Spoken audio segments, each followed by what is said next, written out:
Welcome everyone to Good Night and Good Game, your source for geek news for the weeks that were.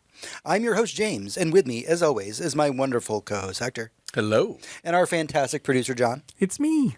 This week on the show, we have all the geek news that you need. But in the boss room, we're going to be talking about Daredevil Born Again, which is one heck of a Disney Plus show that just came to an end. Before we start, don't forget that you can head over to goodnight.gg, where as a patron of our show, you can suggest topics for us to talk about. Also, as a patron, you get access to our off-week episodes. All right, with all that out of the way, it's time to get in the news in the Weekly Raid. The Weekly Raid. Welcome, everyone, to the Weekly Raid, your roundup of this week's geek news. Kicking things off this week, the cult classic film Reanimator, based loosely, and I mean that very loosely, on the H.P. Lovecraft story, is being remade by Woodlake Entertainment. Now, they are saying that what they want to do with Reanimator is use this as the first film in a series of what they are calling, quote, elevated genre picks. Now, I'm going to kind of shelve my host voice for a second, just so that I can speak to you, the audience. I need you to understand, if you've never seen the film Reanimator, it is a very silly movie. Mm-hmm. That's where the cult status of Reanimator comes from.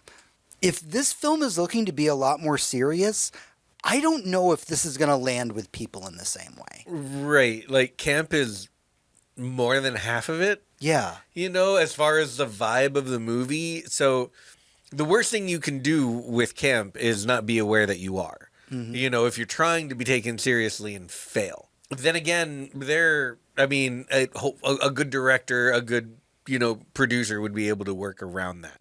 Did it work with Evil Dead? It did for me. Yeah. Okay. Fucking knocked it out of the park for me. It did. We left all the horror. We let that be the Raimi version, and the Alvarez version. Woo. Whole other thing. A very good, very worthy. And I would even go so far as to say that if it wasn't for the Alvarez version, we wouldn't have gotten the great mix that we did in Evil Dead Rise, because that both had Raimi vibes and it did have Alvarez vibes, and they do address both of those movies within that movie. So, yeah. All right, also in adaptation news, the video game The Mortuary Assistant is getting a film adaptation. Now, this is a pretty decent pick for adapting, as the story of playing the mortuary assistant, where things get weird, is kind of just a blank canvas for writers. I mean, for sure. If you've never played the game, the idea is you're a mortuary assistant, and you work with dead bodies at night in a creepy place with awful overhead lighting that is faulty at best. And, sometimes you swore you saw some shit move, even though you're the only one in the building and it's very late at night. It's good spooks. It's very good spooks. Mm-hmm. I can see it. Like, you don't need much premise for a horror movie. True. All you need is compelling, writing, storytelling. So this as a premise for a movie, love it. Yeah. Absolutely. And it's interesting that we say that, because what we just complimented about The Mortuary Assistant is that the plot is fairly minimal, which makes it easily accessible and makes it a lot easier for writers and directors to pick up and do things with. Mm-hmm. Which leads us into our next topic, which might just contradict what we just said. Because in weird adaptation news, it was announced this week that Michael Bay and Sydney Sweeney, who is the producer on this, are working on an adaptation of the Sega arcade game Outrun. Now, if you're unfamiliar with this game, understand it's because you are probably younger than us, which is pretty easy. Mm-hmm. The game Outrun, the arcade game Outrun, has no plot. No. You literally are playing a dude who gets in a car with a blonde woman, and you drive down the road versus other cars, and then you shoot a bazooka at him or some shit, you don't even do that. You just drive down the road. Game? Okay. And if you get a fast enough time, the girl in the bikini sitting next to you will get out and wave to you, the player, that you have done a good lap. Yeah, that's right. That's right. There's what? Not that Sydney Sweeney was not born to play this part. As far as we know, she's just a producer. She's not even said that she's going to be in it. But what part, right? Like, what could be okay? So I was just having this thought about the last news article, right? Could they not afford Cruisin' USA? No, that has licensed cars Yeah, and there's shit, licensed man. music in Cruisin' USA. Yeah. So do you know why the mortuary's assistant works? You know why it works? Tell Because me. it's a Chicken horror butt. game. It's a horror game, and the fun of playing that game is in the experience of watching, not the experience of doing. The experience of doing is walking over to shit and doing your normal job, and then things scare you. That's the fun part. Right. The fun part of Outrun is the doing, is the driving. Right. Everything else is window dressing. And I don't know if I just solved the formula for good game adaptations. I but fear straight you've just ruined all game adaptations, full stop, Hector. But straight up, the reason The Last of Us works as an adaptation is because more than half of it, the fun you have is in the watching these events play out. Yeah, the game is fun. You're doing lots of stuff, but you can get at least half of that experience, which is 10 times more than most things you see on TV, just by watching it. That's why The Last of Us works as a TV show. Sure. I don't know how to do this with Outrun. I don't know why it's Outrun and not Fast and the Furious. I don't know why it's Outrun and not literally anything else. If they just needed a name, Crazy Taxi. If they We're talking about just- Sega properties. if they just needed a name, and they needed a name with recognition, why Outrun? No, Nobody knows what the fuck this game because is. I am the right and we age. played it. We Right. all played Yeah, it. we did. I'm the right age for this reference and have played the game. And as soon as you said the name, I couldn't picture it. I thought it had bazookas. Yeah. Also, I'm fully aware of how old Sydney Sweeney is, and I know she's a big horror buff, and that's why she picks like certain horror movies. I can't imagine her being a big Outrun buff. And by all means, Sydney Sweeney, if I'm incorrect, please email me directly. If you grew and up let with me an know. Outrun cabinet and Yeah, you just please. did spend Please your let me childhood know. writing Outrun stories, Yes. then I'm on board. Yeah. 1,000%. Outrun kill screen. Right? All right. Next up, the remake of the Elder Scrolls Oblivion dropped this week, and it was both out of nowhere and also the worst kept secret in gaming. On its first day of launch, there were over 100,000 players just on Steam alone installing and playing the remake. I mean, that's pretty good. That's considering the fact it's free on Game Pass. Yeah, it is free on Game Pass, which is a lot. There's a lot to be said for that. And they're not charging. But that means 100,000 people bought the game. Yeah. Mhm. They would And- rather buy the game for $50 than get Game Pass, which, to each their own. I have let my Game Pass subscription lapse because I don't have so much time for games these days. But as soon as I feel like I need it for something, I will absolutely get it back. It's a great deal. That being said, how come a studio inside of Bethesda can create Oblivion in Unreal Engine 5, but we couldn't do Starfield or the Elder Scrolls 6 that's coming out, that are all, as Those far are as all we know, Bethesda still engine. 100% on the creation engine that Bethesda has been using since before Morrowind, which is the bane of literally everyone's existence. The engine doesn't run right. It doesn't work right. It hasn't worked right forever. It's held together with duct tape and dreams. And yeah, it made their last game nigh unplayable for a lot of people. So why? And from what I understand, this is a UE5 thing in that they redid all the visuals and literally just brought in the creation engine code. I didn't know you could do that. That's why all the old bugs and jank are still in this version of the game. They even chose to keep certain things, like there's one line in the game that a voice actress messed up that like they kept in the game for whatever reason. Oh yeah, part of the dialogue is they like talk to the producer or something. Yeah, it's her going like, "Can I do that again?" And like that was in the original version of the game, and everybody thought it was really funny, and it was like a meme. And then they're like, "But we're gonna keep that." Yeah. They also kept the stuff like, you walk up to a crab and hit it with a fireball when you're level 1, and instead of dying there in place, it flies up into the sky. Yep. 10 out of 10. Bethesda, yay. Which, I don't blame them for wanting to have that for like a 20-year-old game. It's kind of part of the charm of it at this point. Yeah. So maybe it wasn't a bad idea to, not sand the edges smooth. But again, I'm just mad that we made a game in UE5 when all Bethesda has needed to do since Skyrim is start using an Unreal Engine to make their games. Yep. Like, come on. Come on. Well, I guess we'll see. Guess we'll see what happens next. All right, next up in the news, Niantic, the developers behind Pokemon Go, sold their company for $3.5 billion a few weeks ago. Yay, good for them. And now that deal has wrapped, they've begun laying people off so that they can, quote, become more focused by effectively operating as a startup organization. So far, 68 jobs have been lost. And it'll just keep going because now someone owns them who intends to or already is very public, and it just needs to keep making more money every year. A company just made $3.5 billion, an amount that I honestly can't even process in my brain. You know what I would do with that much money? Give most of it away. Yeah, probably. Yeah, because what the fuck am I going to do with it? What am I going to do with that shit? You know what I wouldn't do? Fire people. Right. Like at minimum right now, 68 lives completely changed. They were probably the ones that when they heard the business deal went through, they're like, oh, great, I'm going to get a payday because my company's been sold. Yay. And they were like, nope, you're fired so that the rest of us can get money. The whole thing sucks. The situation sucks. A heads up for everyone. There was some news this week. I'm not sure it's in your news. I don't think it is because it's not the type of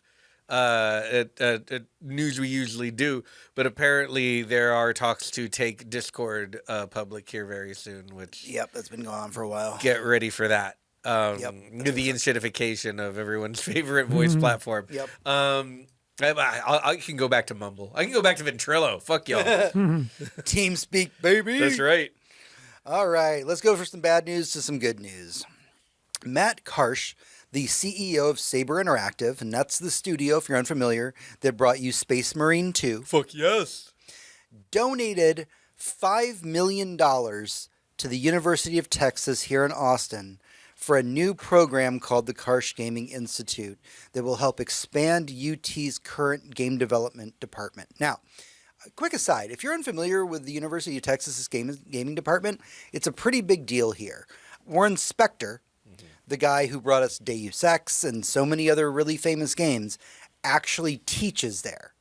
I've honestly thought about going back to school just to go into their gaming program. But gaming is an underfunded thing, even though that we have over 200 game studios here in Austin. Yeah, and never mind that it's like the most profitable entertainment industry on earth. Right. Now, Matt Karsh donating $5 million and getting a new program revved up in his name is pretty cool. And we don't often say that about people with a lot of money. But oftentimes, like Hector, when you and I are talking politics, we comment all the time, like, man, you remember when millionaires used to just go build a bridge and then they were really quiet and we were like, yay, they did something good for the society. Yeah, what a nice guy. Yeah, that's literally what's happening here. A dude who's worked in the industry this long, made a lot of money, said, here, UT, have $5 million, make more gamers, game studio people to be me. Like, that's what we should be doing. It's the bare minimum. Yeah, it's very cool. And you know what? Whatever Saber Studios does next, I hope it's Space Marine 3. I will be buying that day one now. Yeah, more Space Marine. But yes, put it in my veins. Yeah, absolutely. So all right, so for our final bit of news this week, we're going to do a quick news roundup. So the Star Wars Celebration Tokyo is this week, and I stayed up way too late to watch it. So we're just going to go through some of the things that were announced. So, first up, the animated series Star Wars Vision is returning for Season 3 on October 29th of this year. Hell yeah, Visions. We're getting so much of that. We just got Black Mirror. We're getting another Visions. We got an announcement today that we're getting another Love, Death, and Robots soon. Yep. There's just a lot of great anthology shit going on right now. I'm here for it. Yeah, that one's pretty exciting. Like, I mean, honestly, Visions has been fantastic. And I don't know, man. Like, the fact that they're still doing it and they're giving the time and the space to the creatives to make really great episodes of it. Oh, man, I'm so on board. Oh, yeah.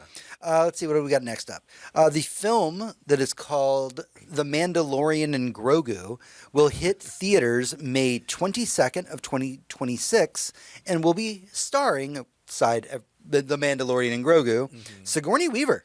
Yeah. She is playing a pilot in this movie. And, I mean, I was in before Sigourney Weaver, but now I'm in with Sigourney Weaver. All right. Next up, Ahsoka is getting a second season, and they have alluded to the fact that we're going to be seeing a lot more of Anakin Skywalker in it. Okay. Yep. You know what? Fucking sick. Yeah. It was everyone's favorite moment from the before thing. Yep. I'm into it. It's just Filoni continuing Rebels. So, Yeah. yes. I have an aside here, and I do not have this in my script. One of the things that actually happened at the Star Wars Festival is they obviously had a lot of the actors and everything that have been working on projects. And one of the actors that showed up there was Manny Jacinto, who was in The Acolyte. And there's a weird opinion that seems to be going through online from what I've been reading that The Acolyte is going to end up as one of those Star Wars stories that maybe we weren't ready for it, but our kids will love it. To quote Michael J. Fox. Yeah, no, honestly, straight up, that show was good. I don't know why no one watched it or why their expectations were so high for a show on a streaming service that had very recently released kind of a stinker. White people. Yeah, but that show was fucking killer, man. Yeah. If we wanted some Jedi stuff, it wasn't too complicated. It was a bunch of sword swinging and cool Jedi and Sith stuff. Yep. So it was great. Yep. I enjoyed it. Bring it back. It definitely seems like one of those shows that could use to have a bit of a revival. And Manny was fantastic. Bring those guns What a back. fucking bad guy. Holy fuck. Go Jaguars, man. Not only did I love watching him work, but also like body goals. Holy shit. yeah. Made me want to hit the gym watching that dad do that. Straight up. Let's see what else happened on Star Wars Day. There's a new film coming out called Star Wars Starfighter. It should be in 2026, I believe.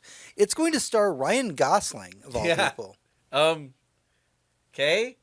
I mean, sweet. I love Ryan Gosling. So Yeah. is it like Ken Ryan Gosling? Or is it like Drive Ryan Gosling? I think it's, I don't know, it could be somewhere between Drive and like Blade Runner. Is what I think. Okay. Not that we've seen a trailer or anything, but I feel like that's the vibe he would do. Yeah, I mean, yeah, I don't know what the story is about. I can't see myself not checking out Ryan Gosling in a Star Wars movie. So You could have just stopped yourself and saying, I can't see myself not checking out Ryan Gosling. Straight up. I don't care what he's in. I'm going to watch it. I'm going to go watch Drive tonight. He also has really good taste. He does have excellent taste. I have heard that. Sam Witwer, who played Darth Maul in the animated Clone Wars show, will be reprising his role in a new animated series called Star Wars Maul Shadow Lord. Neat.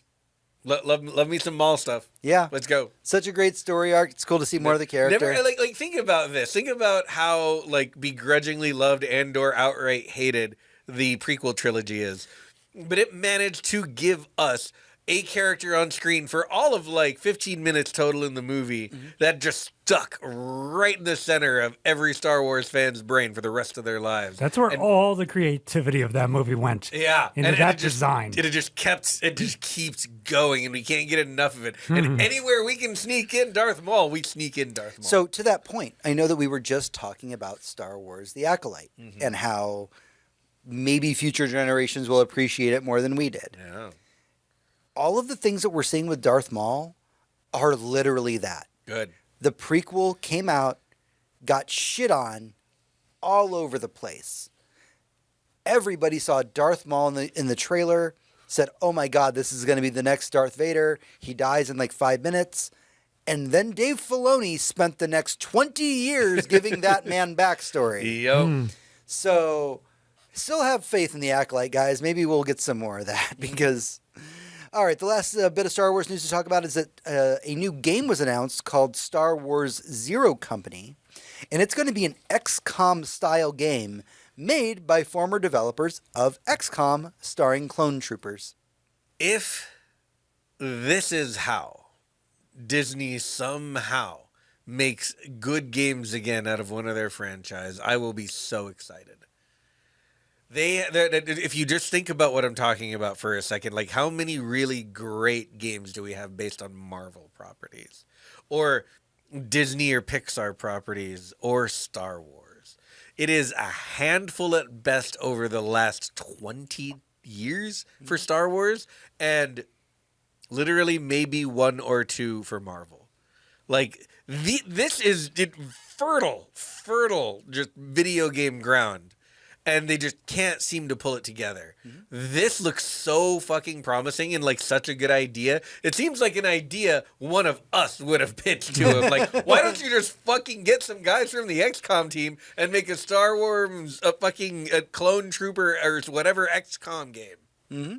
And they'd go, wow, that's a great idea. We will make, Star Wars Battlefront. Yeah. Yeah. I, as somebody who's a long time XCOM fan, and I say that as somebody who played the original in 1994. I'm so stupidly excited for this. And the developers did say, like, look, all the things that you like about XCOM, they're going to be in here. Permadeath is a thing. Mm-hmm. Customizing your troopers, it's a thing. Like, renaming them to whatever you want to name them to make it personal, that's all a thing that we're going to be carrying into this. It's just going to be that XCOM style of strategy, but we're bringing it into Star Wars. XCOM is, okay, so it's strategy. Yep, yeah, it is a turn-based strategy game. I have not been tuning out in vain. Yeah. Copy that. Yeah, turn-based strategy game. Yeah, Star Wars flavored XCOM sounds so cool. Yep. I have the weirdest boner right now. Yep. It sounds fantastic. I'm super into it. All right, that's everything that we have for the news this week. I know that was a lot of news to get over, but now it's time to get into our main topic about Daredevil in the Boss Room. Boss Room. Hey everyone, and welcome back to the show. It's time for the Boss Room. It is sometimes related to the news, sometimes not. This is the part of the show where we can dive deeper into our opinions on things like this week's topic, Daredevil Born Again. Now, this show just wrapped up, and usually we give a bit more time before we get into these shows after they've aired.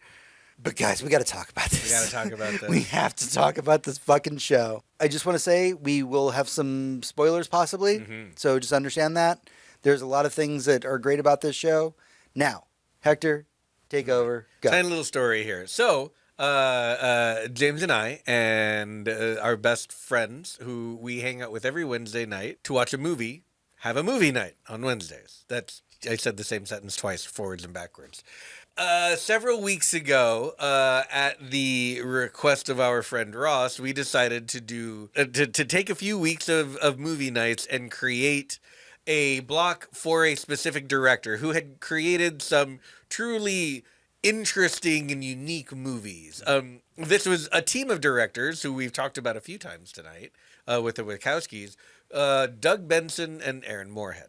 They have made their own movies with absolutely no money whatsoever. They've often starred in their own movies as bit characters or main characters. Mm-hmm. One of their movies was just the two of them in a room for like an hour and a half. And I loved it. And it was amazing. Mm-hmm. All their movies are interesting, and no matter what's happening in the movie, there's no reason to spoil anything because while you're watching it, you are interested. No matter how boring it is. And it might dawn on you at some point how uninteresting this should be, but you are riveted. You're just in there. Mm-hmm. And then there's a little mystery box and the credits roll, and you're like, huh.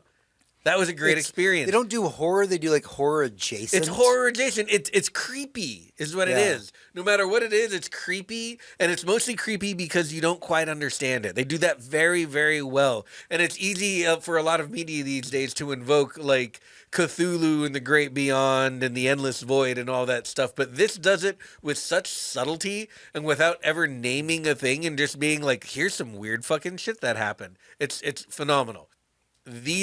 We watched all of their movies, we got through the list, and all of a sudden we see the news. Guess who took over filming the new season of Daredevil? For Disney Plus, Doug Benson and Aaron Moorhead.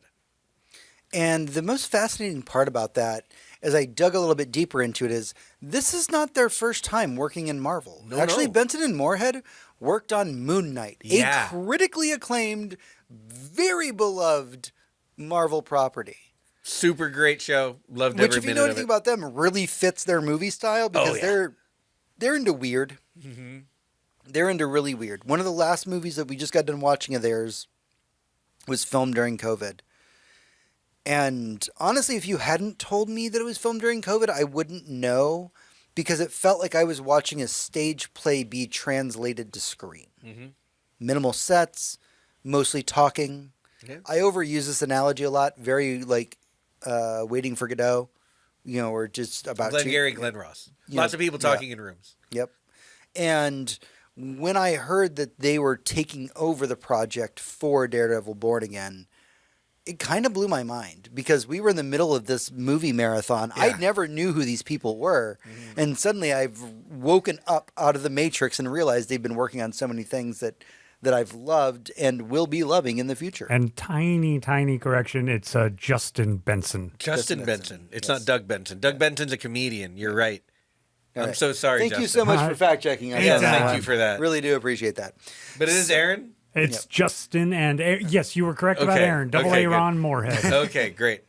All right, so lots to talk about when it comes to Daredevil Born Again. I want to start with something negative real quick because there's a lot of positive to talk about. And you hear me say that, like, oh no, he's going to shit all over this. No, I'm not going to shit all over the series, actually. What I'm going to shit on is the people who have been reviewing the series. I apologize for what I'm about to say, Internet, but there's this issue that I have, and I'm a person who watches a lot of YouTube. I watch a lot of video essays. It's kind of how I spend my free time while I'm drunk or high. And the problem that has popped up recently that is not indicative of just Daredevil Born Again, but of the internet as a whole, is that the phrase reshoots has become a dirty word. Right?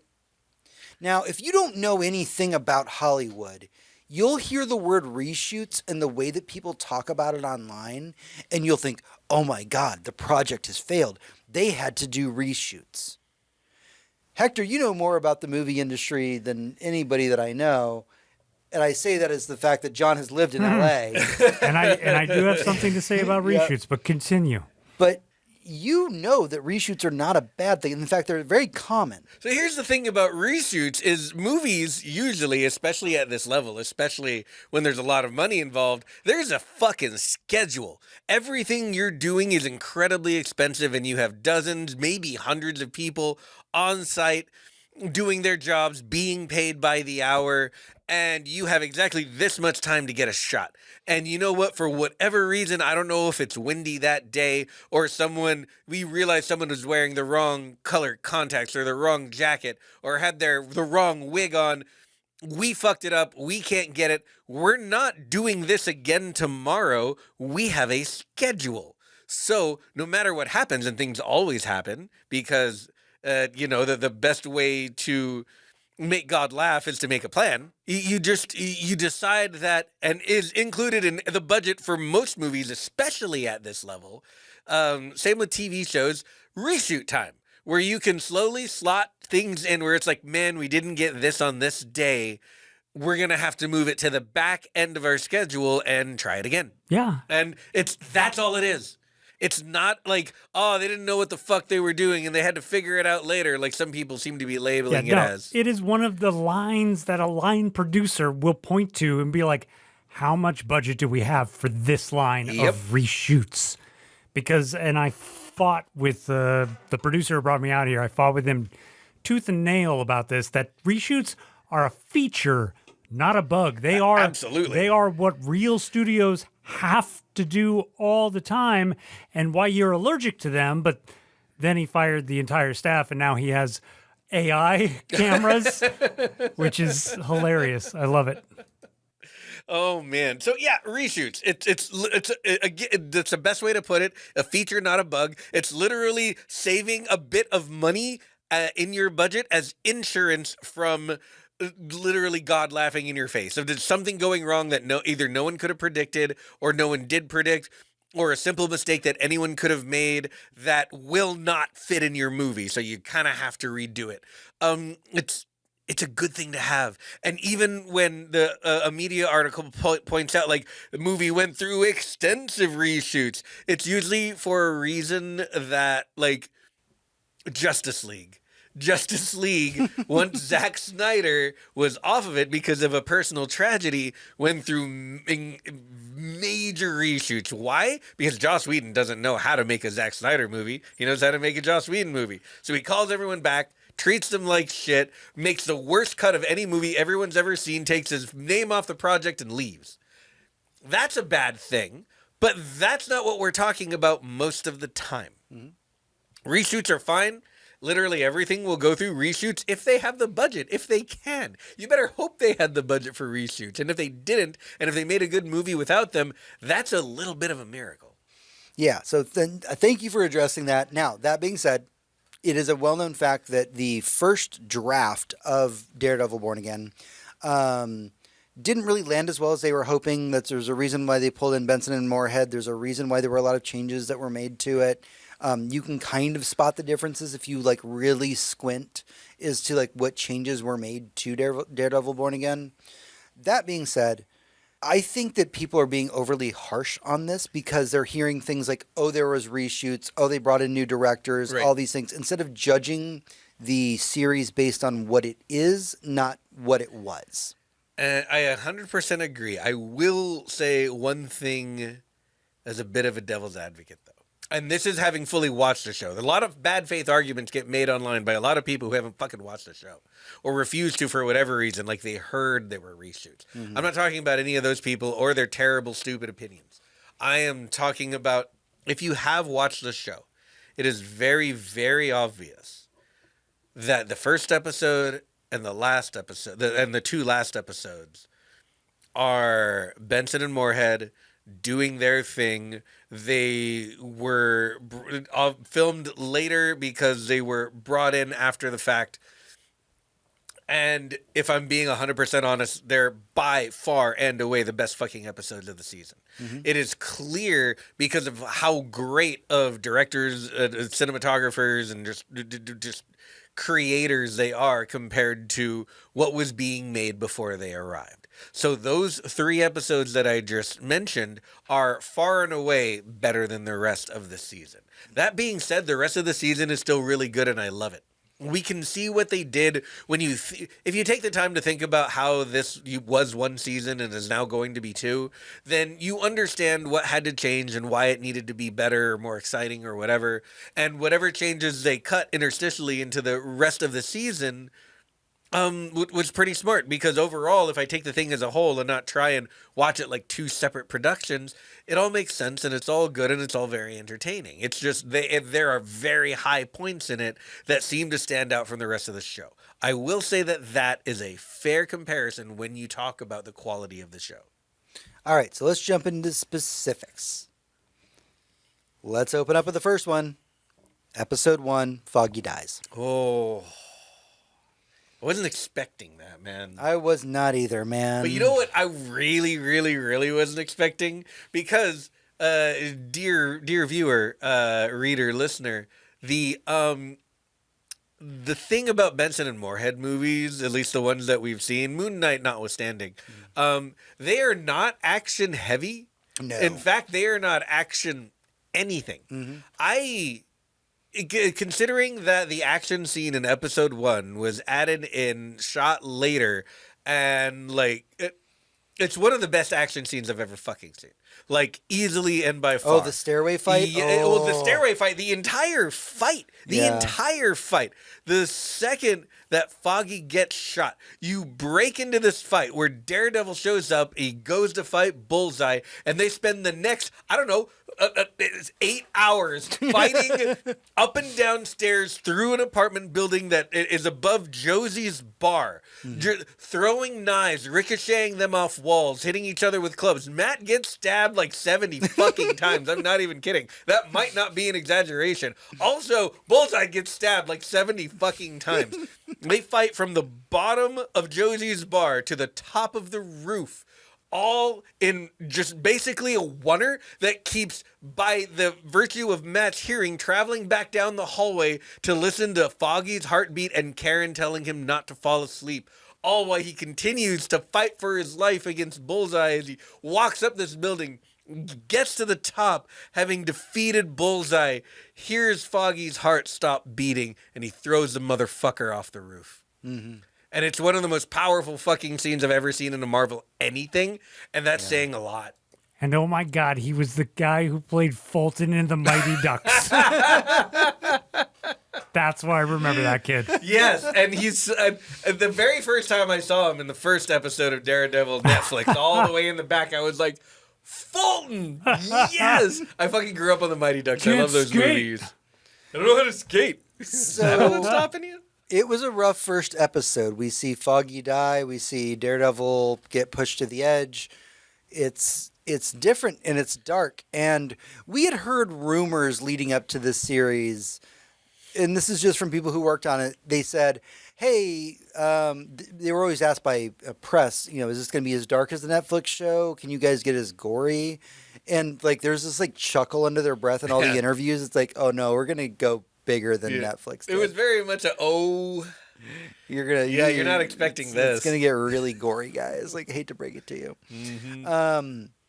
So, yeah, that whole first episode, Foggy dying, it felt like it had a lot of impact. It felt like we got to watch the natural evolution of the characters. It was cool. One of the things this season does really well is this season is not Daredevil's show. Right. This season is Matt Murdock's story, right? This is him trying to hang up the cowl, trying to just be a lawyer, trying to be fucking normal, and then the world is just not letting him be normal. Yeah. No, it's entirely turned upside down. And we transition, we take the moment, and remember, this is a whole thing with Daredevil. It's not like he hasn't killed anybody, but he really, really, really doesn't want to kill anybody. Except in that moment when his best friend's heart stopped beating and he heard it with his own fucking super hearing, and he threw a motherfucker off the roof because he was right there and that guy killed his friend. And the worst part was that he lived, the guy who he threw off the roof. Yeah. And Matt knows that he intended for him to die when he threw him off. He knew he meant to kill that guy. I don't have this in my show notes, but I think this is something important to bring up, is that when it comes to Daredevil Born Again, we are seeing a very human story start to finish. Like, yes, we're here for the superhero fight. Yes, there's a lot of like wild things that happen in all of this. But at the end of the day, you're trying to watch a superhero that exists very blatantly in the Marvel universe, right? Like now Matt exists in the world in which the snap has happened. Yeah, he banged She-Hulk. Right? And so to re-enter his world and see him try to get away from that, being a vigilante, trying not to engage the way that he had before, there's a lot of pressure there, right? We've entered an era in which the Kingpin has taken over the city. And I'm just curious, Hector, like, what are your thoughts about that story arc as we enter? We know that that's happened in the comics, but what were your opinions when you saw, like, Fisk running for mayor? Oh, no, he got mayor. How is that possible? There is a really, really fantastic slow progression to the Kingpin story in the entire season. This is why I don't call the content in the middle of the season, the one that wasn't directly shot by Benson and Moorhead, inferior, because they've done so much with Fisk. Right at the beginning, it's not even that he has all these sinister plans. I mean, he has one sinister plan for sure, but it's not that he's trying to hurt the city. Everything that he said about the city, about trying to make it better, he means it. He doesn't want the people of the city to be in a bad place. When he talks to people about whatever crimes he wants to commit as mayor, as, look, I made some blue-collar millionaires overnight and we got shit done. And you know what? When I hear shit like that, I'm like, that's not a bad thing. That's a good thing. There's a seduction to the plot played so incredibly well by Vincent D'Onofrio of Fisk, and the evolution of him being in power and going from well-meaning but firm-handed all the way to full-on this is my city now cartoon fascist. And it's a very smooth fucking progression. You understand how this criminal, this person who went away to prison and then went away and disappeared completely, comes back and becomes mayor. And you know what? That doesn't shock me. I live here. That's where I'm at right now. That's welcome to America, baby. It also sounds like you're describing a character in a musical. Yeah, that's when I became. I just want villain. to your point about Kingpin, though. I do want to say, and I know a lot of people are going to get weirded out about this statement, but when they announced D'Onofrio for Kingpin in the Netflix show, there was a part of my brain that said, I don't know if anybody can do it better than Michael Clark Duncan. Oh, Right? yeah.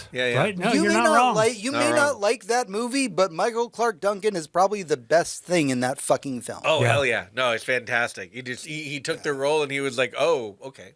I understand. Yeah.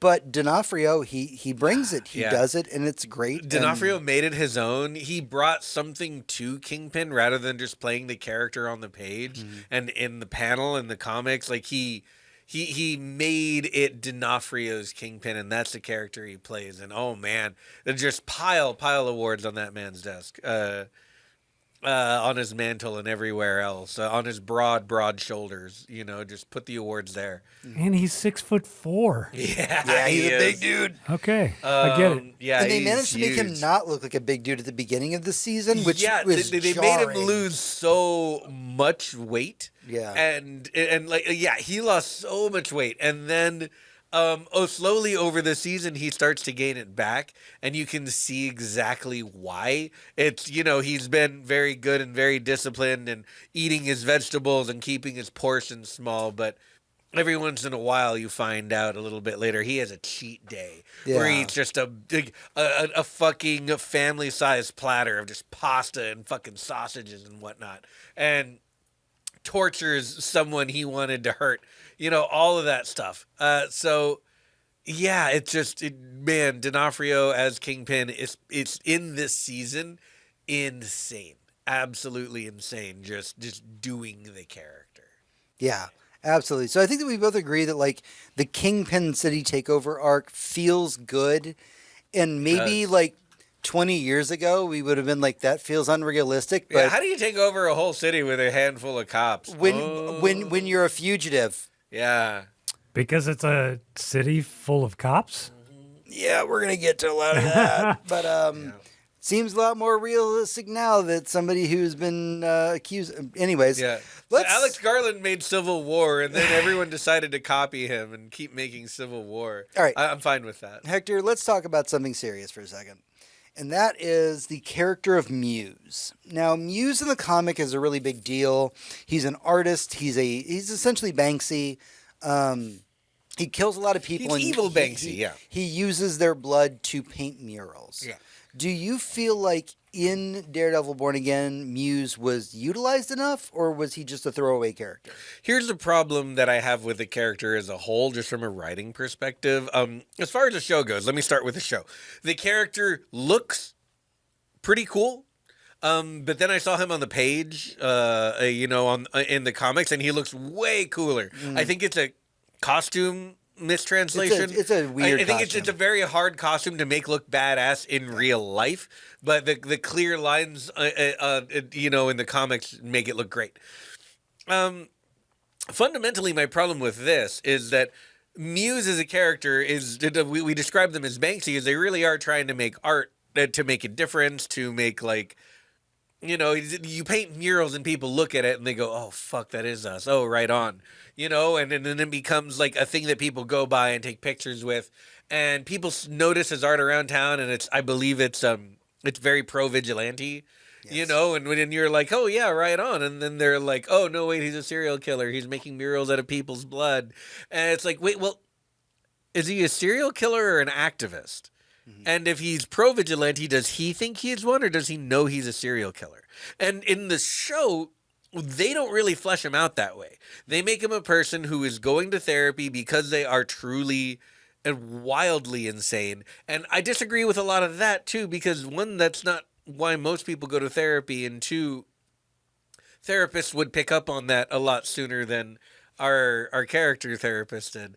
I don't know, man. Like, overall, in the show, I thought it was interesting and menacing, but there was never a moment where I thought this is the main villain of the show. It was just B coded all the way. This is the side villain. This is the B plot. Right. We will get through this to see what really happens in this show. Does he actually murder people? Oh, Yes, yeah, and then he absolutely. sucks their blood out, and then he paints murals out of it. Yeah, Okay. All he over is the show. translated from the comics in that way. It doesn't seem to hit the same way it does in the comics. That being said, I know we've just talked about the Muse arc of this. How do you feel about the Punisher arc of Daredevil Born Again? Oh, man. So the Punisher, and from what I understand, he was an addition. He was going to show up in the second season, not the first. And then they were like, no, well, we're gonna need to throw some of this in right now that we're reshaping this into 2 seasons. So we get the Punisher, and the Punisher's arc is like, oh yeah, he also lives in New York, and yeah, he's also absolutely fucking offing people as a vigilante because he's the Punisher. That being said, the main arc for the Punisher is that we don't see him until after we see someone wearing a Punisher logo kill someone. And we know for a fact Punisher tattoos on people's necks. that person wearing a Punisher logo was a cop and not Frank Castle. And then we see, shell casings with Punisher logos and neck tattoos and wrist tattoos with thin blue line. I mean, Punisher tattoos. They literally showed the thin blue line on the Punisher skull. Yep, yeah, just right there together. Right here on someone's neck, like a big old swastika, or here on someone's wrist, or whatever else sign of the beast shit you want to do when you get your tattoos. But, there's a lot of that, and they address it directly with Frank. And then Frank gets to address it directly with cops by murdering them. Yep. And this is literally all I've ever wanted from the Boondock Saints. And all I've ever wanted from Frank Castle. And all I've ever wanted from any of these vigilante characters who were like, wait, these cops are supposed to be doing this shit I feel compelled to do because everything sucks. What are they doing? Oh, more crime? I just happen to be beating up criminals. Hey, cops, let's talk. So there is a line from the comics that they did not use. And I think that it, honestly, in my mind, it takes a lot of self-restraint to have not used this line. But at some point in the comics, Frank Castle does address the police directly about this whole thin blue line skull thing that they do. And what he says in the comics is, if you're looking for a hero, look to Captain America, not me. Mm-hmm. And if you, and this is a line that it was written in the last 4 years, I want to say. But this goes so far back. I remember reading the original Civil War comics, and at some point, Captain America starts beating the shit out of the Punisher because he doesn't agree with the fact that he literally just gatted a bad guy in front of them, and the Punisher would not hit, Punisher would not fight back against Captain America because that's his idol. Mm-hmm. And they did not use that line in this, but it's still implied almost. It is. When he sits there looking at those cops and he says, I'm not the person you should be looking to, while he's strapped to a chair by them. Yeah. He goes, you don't know what I've been through, why I do what I do. Yeah. Do you think you could understand even an ounce of my pain? You know what you all are? You're a bunch of clowns. Yeah. And I can't think of a better term for these villains or any cop who cosplays or wants to be or idolizes the Punisher.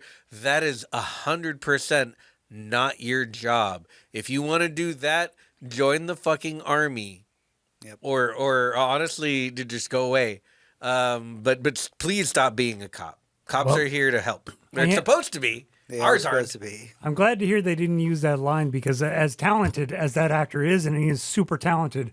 John Barenthal, oh yeah. I think it would have come off like another fuck Batman. Sure, yeah, I can see that. I can totally see that. Yeah, no, I mean the arc for the story that we get so much good from Frank Castle, and played beautifully and perfectly as always by John Barenthal, and some of the most perfect casting of any characters into live action people ever. Thank you, Sarah Finn. Is just him doing the Punisher, him having that internal pain and that deep-seated and easily accessed rage. But in this season, we also get kind of a softer side to him. You can see what he's doing, and somehow in his head it counts as flirting. And it's literally just Karen called him because she was worried about Matt. Okay, so to your point. And he showed up. To your point. I know that we've been having a lot of serious talk, and a lot of it's gone into modern politics and all the things that are going on. I want to take a break from all of that while we're talking about Daredevil Born Again. Hector, what is the relevance of coffee when it comes to the Netflix series. So for all of my friends who go all the way back to the Netflix shows, we started with Daredevil, we ended with the Defenders, we got Jessica Jones, Luke Cage, Iron Fist. We got a lot of good stories, some great, some not so great, a lot of amazing episodes, some mediocre stuff, but we got a whole Avenger-style team up in the Defenders, and that was pretty fun. Like, there was a lot of good stuff in there, but there was this theme that started with Daredevil and permeated the entire Netflix series. It's that, you know what, we can show you beating people up, we can show you crushing a man's skull inside of a car door, breaking a man's arm, throwing a guy into a wood chipper, or just snapping his neck when you're Jessica Jones, but you can't fuck. No fucking. Right. No fucking whatsoever. I think a couple shows got away with it in the first season for a few seconds, but it was like, no fucking. And these are characters who they fuck. They do things like that. Their relationships are part of the stories. So instead, later in the seasons of all of those shows, instead of doing any sex whatsoever, they offered each other coffee. It was always, would you like to get some coffee? Come up for coffee. Can I offer you some coffee? Hey, maybe we'll get coffee after this. Let's get some coffee later. That was code for we're not going to have sex on screen. This is our sex scene. Let's get some coffee. We need to mention that in Daredevil Born Again, there is a scene in which they are in the Punisher's hideout. Karen's down there. The Daredevil's down there. And Punisher offers the both of them coffee. Yeah. Now, I know that we're doing an big stretch here, but the entire internet has lost their shit and said, I'm pretty sure they just said the Punisher is bisexual. Yeah. And he's just looking at the two of them and he's like, I mean, if we're all fighting crime, do y'all want to move in? We can share a bed. Or Right. he's performing the wobbly H. Yeah. Oh, absolutely. That's the the In old... my head canon now, Frank Castle's bisexual. I'm sorry. Tunnel buddies. Yeah, whatever. Who Like, cares? yeah, absolutely. Yeah, F buddies with benefits and, Yeah. and all of that. Yeah, all of it. So that was just one of those more like the sillier points to bring up. Let's talk a little bit about Bullseye. So this is the second time we've seen Bullseye. He was originally at the end of the Netflix series. Now he's rolled into the Disney Plus series for Daredevil. We have still not seen him in his costume. No, we get some interesting stuff when it comes to him. But we don't see him. Okay, like let's be super real. It's hard enough to make Daredevil look cool in his costume. Like it's a good costume, but it'll never look as cool as it does on the page. I just don't think his costume is going to translate. It is 99 million times worse for the Bullseye. Bullseye's costume is hilarious to look at outside of the context that it's in a comic book. If you take one panel and take the art and say that's Bullseye, your average 5-year-old is going to be like, I could beat that guy up. His costume is ridiculous. It's got a bullseye on it, like On his head. like a Frenchman doing colonial warfare in Africa or something. It's an actual bull. This is where you aim. And I get the idea is that he never misses and he's Bullseye, but why would you draw a target on yourself? I don't think we'll ever get a really good costume for him, and I'm fine with that. It's a silly logo. So let's talk about his story arc, though. Oh, his story arc. Oh, man. Here's another character that most of the season that we see him in is in the Benson and Moorhead episodes. But he is cut interstitially into the season very well, and we get this beautiful arc of someone who is brought out of jail to commit a crime, then immediately put back in jail, and then abused and hurt by the system over and over again, in order to do exactly what the kingpin and his wife want him to do. And over the course of the whole thing, there's this treatment of him like he should be being treated better by the system, by all the people who relied on him and asked him to do jobs, and all he is a killer to them. I'm not going to try and break the fourth wall here, but John, you could just blow up that fight scene so all of our people watching at home right now can see how good this is. No, absolutely. Yeah, the entire thing is just the arc for this guy, and this is the closest we ever get to his costume. And dear listener on screen, it's basically a blue balaclava on a blue suit because he wears a blue suit with a white bullseye on the forehead. His arc is one of like a sustained madness. There's this constant buzzing whenever he feels like the bad thoughts creeping in or the violence coming on in any of his scenes. It's very cool. It's very well done. It's an actual arc for the villain who we start off thinking was murdered and then just gets to go through a whole arc. And, we'll probably see more of him later. Yeah. Definitely see more of him later. I'm actually, you know what? I know that you said that it might look stupid. I have faith that they could probably translate his costume to screen. I think they could make it cool, but it's got to be like a Bryan Singer's X-Men thing where he's just in a lot of leather or something. Yeah. I don't know how you make a superhero costume out of a blue guy with a white bullseye out his head and be like, isn't this guy fucking cool? Or isn't this villain threatening? I don't know, man. Like, they said they couldn't make Spawn work. And, like... That's true. I just keep thinking of cool. Jake going to a party with a target painted on his face and literally getting shot in the head with an arrow. Yep. All right, so let's get into our overall thoughts about Daredevil Born Again.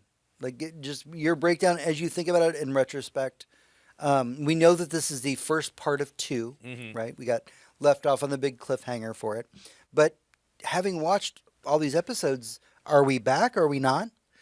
Oh my God, we're so fucking back. Let me talk to you about some Marvel specifically. I won't go into Star Wars or other Disney Plus stuff. Marvel Disney Plus stuff specifically. We have had a handful of bangers. We have also had an overflowing handful of stinkers. And some that stank so bad that I hope I forget everything about them. Secret Wars.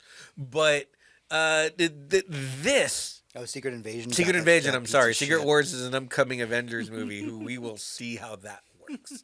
I don't know. Yeah. We don't have any mainline movies right now, so I don't know. All we have is Thunderbolts. Thunderbolts around the corner. And Captain America a few months ago. But what we had in this show was a show that they were like, let's film a season of it. And they got most of the way through it. And they're like, yeah, oh, fuck, this isn't working. This isn't working. Let's hire some prestige directors who are very good, who we can get kind of cheap because they usually don't make millions upon $100 million productions. And let's get their eye and their vision and let's see what they can do with this script and the story and these actors and this writing.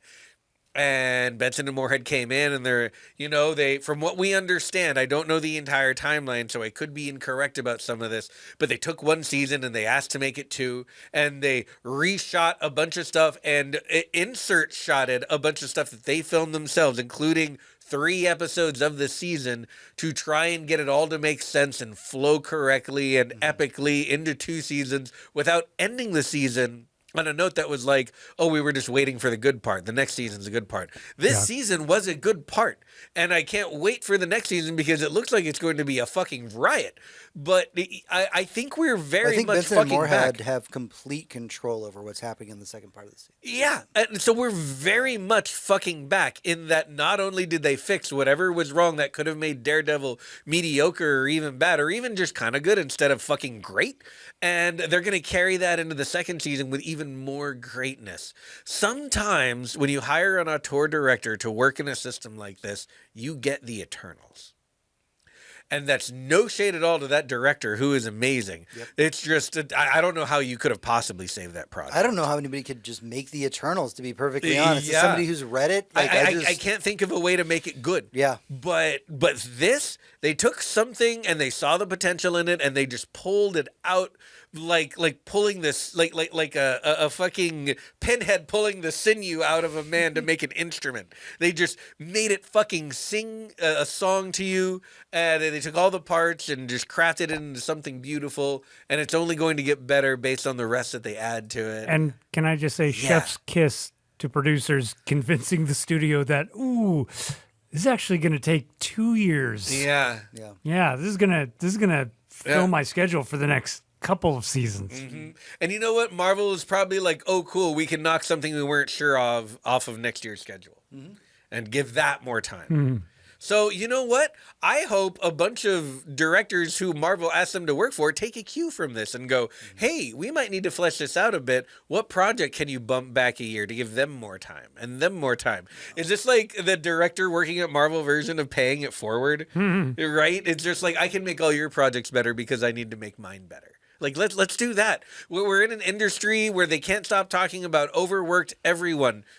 From like from obviously CG artists and animators and, you know, just people having to churn out project after project after project year after year because that's what it takes to keep the MCU going, and just give everyone a little more time. Think about how much better all of the MCU is because we gave it so much time and had a whole year that was just Daredevil. Yep. You know, we're starting to get good stuff again, and I don't know, I feel like we're on the right track. I do. I think we are too. Also, Moon Knight Season 2 when? Please, Moon Knight Season 2 in my face. I agree with you. I mean, are we so fucking back? I think we are. And I'm a little biased. I was a Marvel kid growing up. I read a lot of these comics growing up. So I still get excited for Marvel properties. I do try and give Marvel properties, when it comes to the TV shows or movies, the benefit of the doubt. That being said, I realize it has been a rough ride. I think Daredevil has been fantastic. Thunderbolts, their marketing at the very least is really fucking good, because they're like, hey, we got a bunch of A24 people to make a fucking Marvel movie, which sells me right there. Like, that's their most recent commercial for the Thunderbolts is, we have a bunch of A24 people who directed a bunch of stuff that you love. They made this one about a bunch of misfits. Yep. Fucking sign me up. Yep, we're right around the corner from the Fantastic Four. Oh, yeah. Which looks, I have no other way to put it than it looks fantastic. It does look fantastic. I even if I didn't already have tickets, I would buy some right now, because I saw Pedro Pascal show up at the premiere in a trans rights shirt in the UK. Yeah. Good for him. Man, I love that man so much. So much. Like, I would kiss him on his face. Yeah, and he's Mr. Fantastic in real life and in the movie. Right? Yeah. Like, he is the internet's daddy, and we accept that. I think that this is not a conversation about Marvel specifically, but if this is the direction that Marvel is starting to move in, I am starting to get excited again.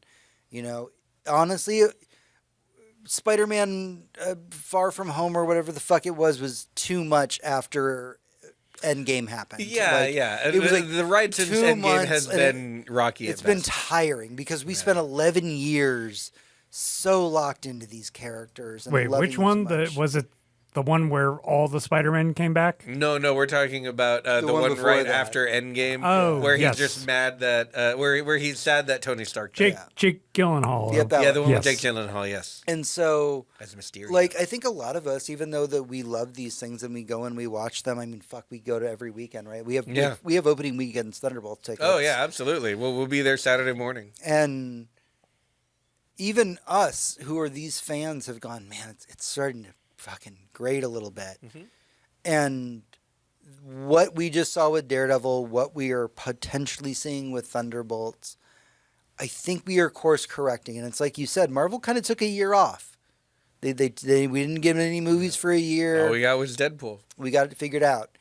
And I think that's important. And I don't want to get too deep into this hole, but we are on the cusp of introducing the X-Men. And I think that them having the time to step back and rethink the universe and how they're going to address it is going to be so vitally important to what happens next. And honestly, my final thoughts on this whole thing is we just need to get past this fucking multiverse saga. We just got to fucking get through this, because nobody likes it. No. Like nobody's having fun here. Dude, when indie movies are making better multiverse movies than Marvel, like, you know, it's time to we had everything all at once, and like that's was all like I 2 need. years That's ago. all I need. Like, that's fine. That's perfect. So that's everything that we had to say about Daredevil. Please let us know your opinion about Daredevil Born Again. It was fantastic to us, but we're not done yet, because we have a little bit more left in the tank as we get into what we've been up to this week in the Epilogue. Epilogue. All right, it's time to dive into what we've been up to this week, what we've been playing, what we've been watching, what has been occupying our free time, and more specifically, what has been making us happy. John?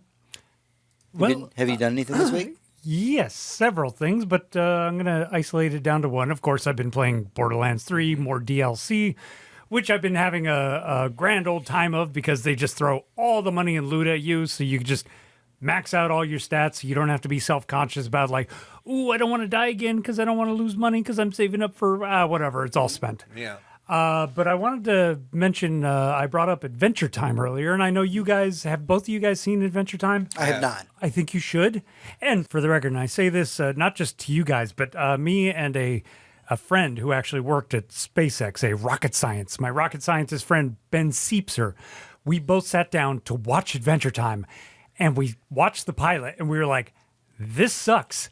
This is garbage. And we turned it off, never went back. Then I met my now wife, who was like, ooh, no, you really need to watch it. If you want to participate in me and my kids' zeitgeist, you got to watch it. Yeah. And I did, and I loved it. And so for anyone out there who wants more, the comic book, it is 1-for-1. Writing and visually, it is just a continuation, or it's just more, you know, and you don't have to make compromises. Like I read the Rick and Morty comic book and like, okay, they kind of get it. No, Adventure Time, it's 1-for-1, just as good. And so I've been reading through that. And the brilliant thing about Adventure Time is it has a way of putting things in such a simple, mundane, hey, this is just us telling a story to a kid. But if you're an adult, like all of a sudden you're in tears because you're like, this silly old man explaining to this dog and kid, like, oh, I just keep forgetting things. And that's why I've never seen the show, but the one thing that I am the most familiar with, and it's definitely because Hector's quoted a bunch, but it's the sucking at something is the first step to being good at it. Yes. And like that has sat with me. And even though I've never seen it, like that quote is chef's kiss. Yeah, and also, it's an incredibly quotable show, especially when it comes to kids and like the stuff you can tell kids that will just like bring them out. Yeah. Yeah, and just these little things like Emily's kid that I now live with, Colby, he used to sing this little jaunty song, which was empathy, put you in the place of me, you know, just stuff like that came from Adventure Time. But I'm like reading this current story, which is about them going on an adventure with Ice King, and all he's doing is just simply telling them, oh, I forgot how I designed this dungeon that we got to get through, you know, because memories keep coming at me, and I've been alive for 1,000 years, and it's tough to keep a hold of things, and I write some things down that I think are important, but then I go back and I realize I don't remember why I wrote that thing down, and he just keeps telling this story, and you as an adult are like, oh God, this is Alzheimer's, and this is so sad, and like it's gripping in a way that can't really be explained. Like you have to experience it. Watch Really Adventure is. Time. Yeah, watch Adventure Time. The entire Marceline backstory always brings a tear to my eye. One last funny, tiny anecdote. When I first started watching it, I had no clue where anything was going or whatever, but I saw it, and I talked to my wife, like, 10, 12 episodes in, and she's like, what are you thinking? I'm like, it's okay, but I got to say, whoever this Marceline chick is, that's totally me. And whoever that princess lady is, that's totally you. And she started laughing, and I didn't know why, but if you know, you know. If you know, you know. Hector, what have you been up to this week? Oh, man, so much stuff. So there's stuff we'll probably talk about together. So I'll do the stuff we'll talk about separately. I'm almost done with Kazan. Kazan's amazing. I've talked about it probably the last 2 episodes. Spell that for me. I won't really get in. It's Khazan. Kazan. And the full title of the game is The First Berserker. It's an absolutely wonderful game. I am like 2 bosses from finishing it, and I am so happy with it. And it's one of those games that I really want to play again. Like my dance card is so full, and I need to move on to other stuff because there's so much great shit coming out this year. I still need to play Blueprints, which I'll probably be talking about next week. Really fantastic looking JRPG from a new studio came out literally today that I can't wait to play. But the First Berserker Kazan is a Neo-like, and Neo is a Souls-like. So it's a little bit like Dark Souls, but it's faster, more frenetic, more precise, and like more interested in being a fun gameplay RPG rather than a, immersive story-driven thing. Is it sexy? It's pretty sexy. Nice. Yeah. It's pretty much always sexy. Nice. Not in a, oh, look, here's boob sort of way, but in a, all the characters are gorgeous sort of way. All the fights are gorgeous sort of way. So, yeah. Oh, man, what a great game. So, Kazan, yes, almost done. Can't wait to finish it and can't wait to tell other people to play it. Another thing I did on my own was I watched the first 2 episodes of The Last of Us. I'm pretty sure we're not going to do any spoilers on this, and I will just say we will wait until far after the season's over. So the season won't be over for a while, so I won't tell you anything about those episodes except that they are good, that they're doing a good job, that I have played the game and loved it, and if my dance card wasn't so full, I'd be replaying it right now. Great game. The other thing I did on my own was, since I was back on Netflix to watch Black Mirror, which we'll get to later, I watched a new animated Witcher movie that is on there called Sirens of the Deep. There's a story about Geralt getting up to some Witcher shenanigans. It is beautifully animated, voice casted by everyone from the game. Just very well done. All the fight scenes are super cool. All the interactions are super cool. It's just more Witcher stories, and Witcher is very monster of the week. And I would watch one of these every year and never get tired of it. And I say every year so that no one tries to hurt these animators and make them make one every month or something. But yes, it was a lot of fun. It's well worth an hour and a half of your time, especially if you have a Netflix subscription, which I assume everyone does, because they're pretty much at market. Also, cap. put on your pirate hat. Oh, that too. If you don't have a Netflix account, but yeah, did put on your eye patch and go sailing. And your mom has an account. Get her password. That too. That's it for me as far as things that we did apart. Okay. So I'll run a couple quick ones real quick before we get into the 2 big ones for us.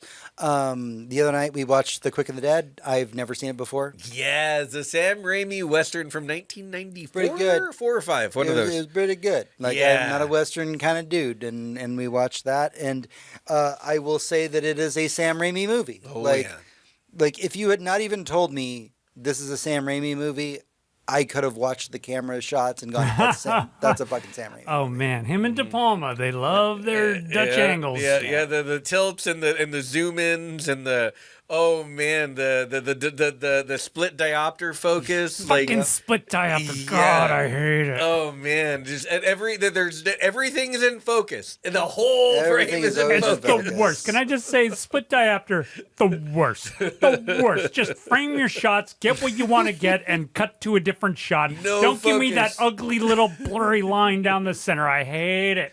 Okay, so next up on my list is, like I've said before, this is thematically for me the year where I focused on indie games. The most recent indie game that I played is a game called Slay the Princess.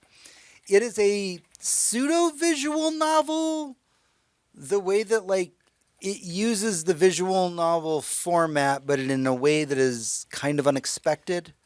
The Stanley Parable you mentioned. It's a really good way to describe it, I think. It's very close to the Stanley Parable. As the game opens up, there's a narrator. The narrator says, hey, you are a knight. Your job is to go into this cabin and go slay the princess. And you can, by all accounts, just walk up, grab the knife off the table, slay the princess, credits roll. Yep. But it's about what happens between those moments that is actually more important. So you could finish the game, theoretically, in about 5 minutes. And then you play it again. And then other characters get introduced who are other aspects of your mind. And they give their opinions about what's going on. And then divine things start showing up. And I don't mean divine things in little cherub ways. I mean divine things in, Judaism angel ways. Yeah. Begin to show up. Biblically accurate angels. And you start to notice that every time you go through this loop where you have to slay the princess, her personality gets a bit different. Sometimes she knows who you are, sometimes she doesn't. It is an afternoon game. It is a game you can play through, and you will play through it multiple times because you can finish the game either in 5 minutes or in an hour. That's the max threshold is an hour. I think that if you're a person who liked something like Doki Doki Literature Club and are looking for a game that the game developers are challenging you on, it's worth your time. Mm-hmm. So, as a non-spoiler but spoiler, if you do exactly what I said, where the game begins and you just run up to the cabin and you grab the knife and you slay the princess, all within 5 minutes, you get a crayon drawing from the creators of the game that says, "Good job, you got the best ending." Obviously, that's making fun of you and saying, like, maybe go back and try the other options. Or maybe it's saying you don't want to try the other options. Right. It's like if you were Like, just this hunting, is as good as it This gets. is literally good as in, this is the nice one. We gave you a cute crayon drawing. You don't want to go down there and see what she actually is. right? So that's a high recommendation for me. It was one of the big indie titles of 2023, I want to believe. So yeah, if you're into that kind of thing, go get Slay the Princess. All right, so 2 things to talk about that Hector and I have done. I don't want to spend a ton of time on Black Mirror because I feel like I do want to come back to this as a boss room at some point. No, we definitely should. All I really wanted to say is that we basically, due to a matter of circumstance, binged all of Black Mirror season 6 in one day. Seven, yeah. Season 7 in one day, and we had a good time. Did we? Yeah. I mean, in that we liked the episodes. Yeah, that's emotionally. No. I'm not saying we left, like with like slapping our knee and making dick There was and at fart least jokes. one episode you and I sat there with tears on our face, going, "Jesus Christ!" Oh, definitely more than one. It is Black Mirror after all, and it never lets up. It makes you cry, uncle, with your emotions and your fear of the future and the present. All of a sudden, for some reason, we have had some truly great episodes of Black Mirror, and some that I have forgotten so hard that I don't remember a lot of some seasons of the show. This season, because the last couple were, I don't know, maybe they were trying to be a little too funny, or they got a little bit too much of their own formula in their heads. Or too much Rashida Jones was writing. Yeah, that too.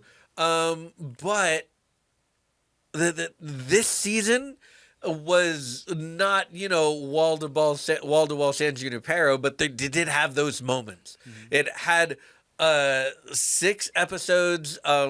And we had everything from like the fun ones to the incredibly sad ones to the incredibly provocative, interesting ones, and a bunch of stuff in between. There is only one episode that I don't like, and it is more of a nitpick on my angle than it being bad. I don't think any of them were actually bad, which is saying something because I can't say that about most Black Mirror Don't tell seasons. me what it was, but tell me, was it because you were a techie?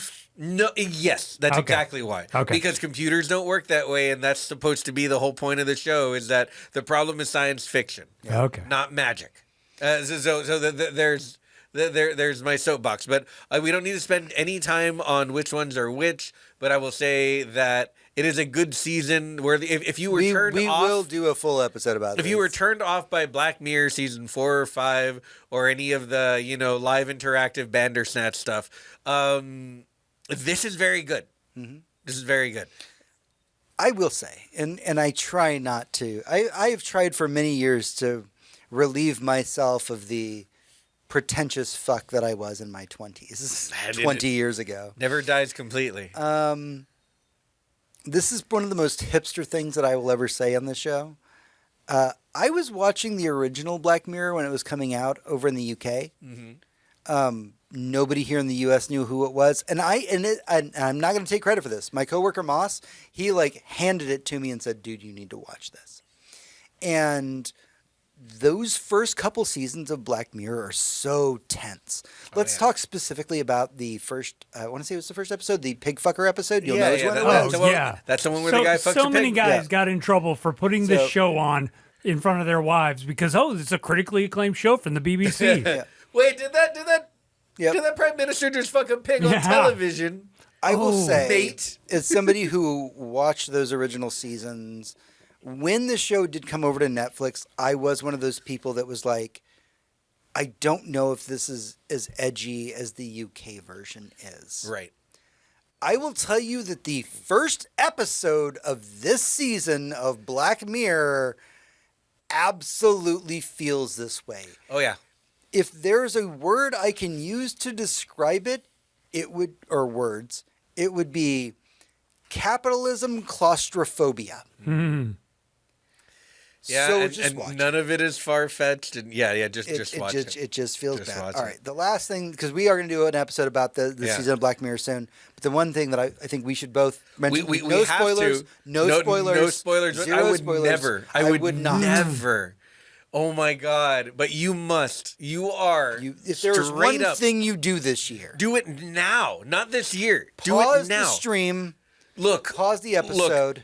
Some movies, and I'm going to invoke the greats. I am going to tell you that if you were one of those people who was like, I don't know, I'm not a Batman guy, and you didn't see The Dark Knight in theaters, and then you went and saw it later, and you were like, fuck, I wish I would have seen this in theaters. If you were the guy who was like, I don't know, why would they make another Mad Max movie? And then you watched it later and were like, oh my God, I really should have Fury seen this in Road. theaters. Fucking Fury Road.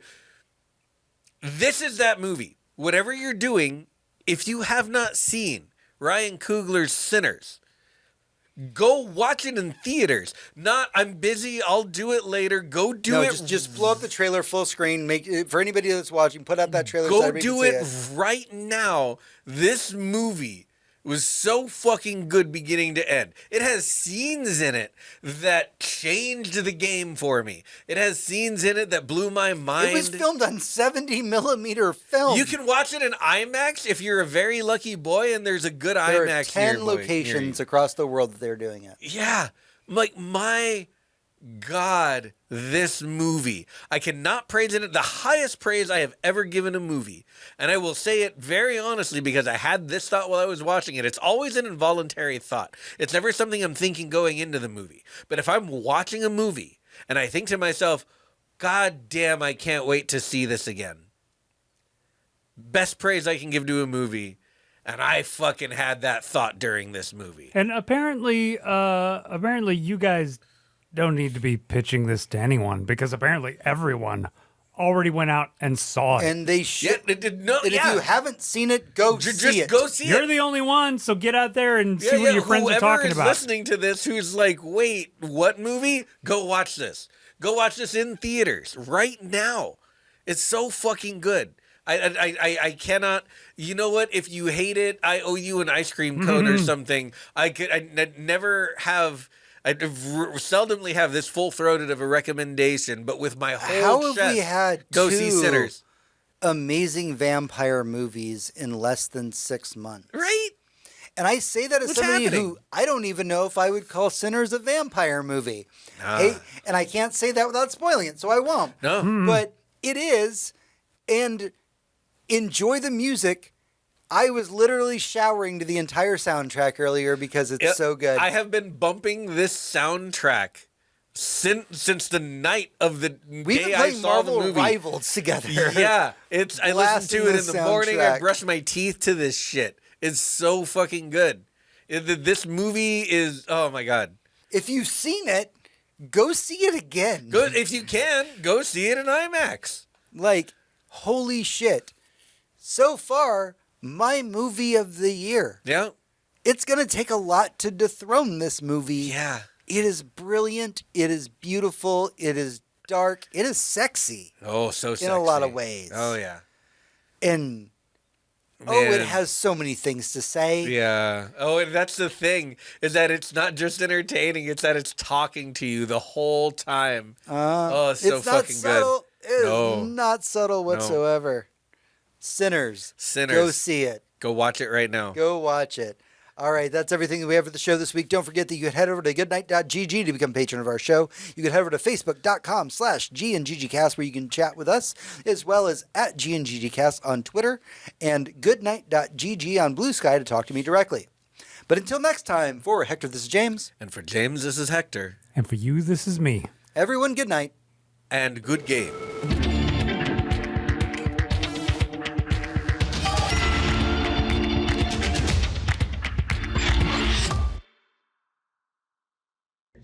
We have also had an overflowing handful of stinkers. And some that stank so bad that I hope I forget everything about them.